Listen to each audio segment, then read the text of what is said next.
दुसऱ्या बाजूला धाराशिव जिल्ह्यामध्ये गेल्या 3 दिवसांपासून पेट्रोल आणि डिझेलचा भीषण तुटवडा निर्माण झालाय।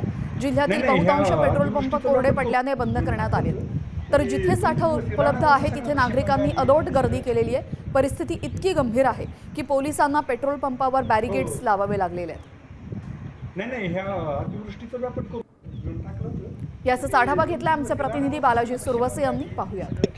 धाराशिव जिल्ह्यामध्ये गेल्या 3 दिवसापासून पेट्रोल आणि डिझेलची टंचाई जी आहे ती मोठ्या प्रमाणावर निर्माण झालेली आहे। मी आता कळंब तालुक्यातील का ग्रामीण भागातील पेट्रोल पंपाच्या ठिकाणी आहे। आपण जर पाहिलं तर या ठिकाणी पेट्रोल पंप बंद आहे।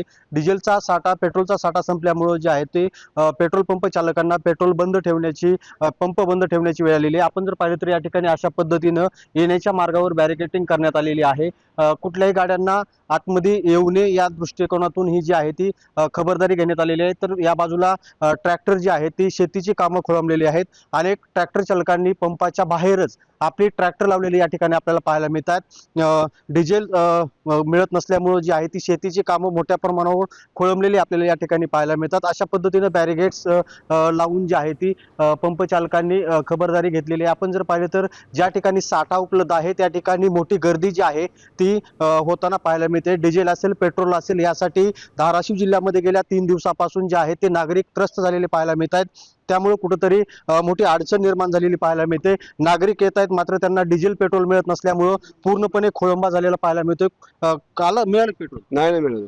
काय झालं पेट्रोल नाही मग संपले। कुठून आला तुम्ही? मी खमसोडून आलोय। हा गाडी घेऊन आला चलत आलोय। चलत हा कधीपासून बंद आहे गाडी? 2 दिवस झाले मध्ये पेट्रोलच मिळालं हा काय सांगतात पंपामध्ये? तेच नाही म्हणतात काय म्हणतात हा मग आता कधी आता कशी चालू व्हायची गाडी? आता काय लावायचं टाकायला आपलं हा चलतच फिरायची हा